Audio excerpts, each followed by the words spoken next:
Jai Swaminarayan. The topic for today's video is the philosophy of Swaminarayan Sampraday. The Swaminarayan Sampraday adheres to the Vishishtadvaita philosophy, which comes from the Vedas. This philosophy was also promoted by Ramanujacharya during 11th to 12th century. Dear devotees, we have all observed a lot of things around us, like animals, birds, trees, etc., and also things like the earth, water, air, space, etc., and we can broadly classify them into two categories, animate and inanimate. However, Vishishtadvaita philosophy describes everything about existence, the source, the operations, and most importantly, the purpose of everything that exists. The word Vishishtadvaita is formed from two words, Vishishta and Advaita. Vishishta means possessing adjectives. The word Advaita means only one, singular, or without another. Therefore, Vishishtadvaita means that there is only one single unique supreme entity, and all other entities, animate and inanimate, are possessed by that supreme entity as its attributes. The supreme entity, which is possessing all other entities, is known as Parabrahm. All the animate entities are known as Chit or Jiv, which is the soul, and the inanimate entities is known as Achit or Maya. Bhagavan Swaminarayan has described all these entities more profoundly, which forms the basis of Swaminarayan Sampraday. According to Swaminarayan Sampraday, Maya is described as a Shakti or an instrument of Parabrahm, which is used in the creation of the cosmos. Maya is also basically what attracts the Jiv, us, to materialistic objects.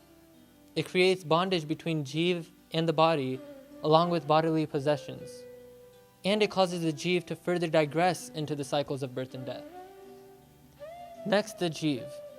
The Jiv is described as the soul, which resides in the body and is actually the life force within the body. If the Jiv were ever to exit a body, the body would be rendered incapable of performing any tasks. The Jiva is responsible for all of its actions, which is known as karma. And his ultimate purpose is to free himself from the bondage of Maya and to attain moksha or salvation. Finally, Parabrahm. Parabrahm is described as a supreme being who has a definite form and is not just a mere force. Therefore, one can clearly see and meditate upon his image. Parabrahm also manifests or takes different forms known as avatars, like Bhagavan Shri Ram, Bhagavan Shri Krishna, Bhagavan Narasimha, and Bhagavan Swaminarayan, etc. And all these avatars are set to carry out specific tasks on earth, such as eradicating adharma, protecting devotees, and preaching the values of Ekantik Dharma, which is basically to show the path for a Jiv to attain moksha through various means of profound devotion known as bhakti. Therefore, bhakti establishes a strong relation between Parabrahm and Jiv. According to Bhagavan Swaminarayan, the relationship between Parabrahm and Jiv is that of a master and servant, or Swami-Sevak relationship. The master-servant relationship isn't what many of us presume. The Jiv serves its master, Parabrahm, with unconditional love. Examples of such devotion and such devotees serving Parabrahm are Lakshmiji, Sitaji, and Radhikaji.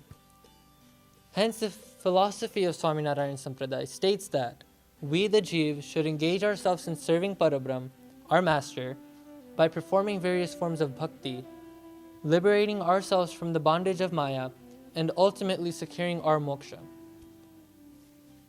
I hope this video was informative and helped you better understand Swaminarayan philosophy. Please stay tuned for more insights. Jai Swaminarayan.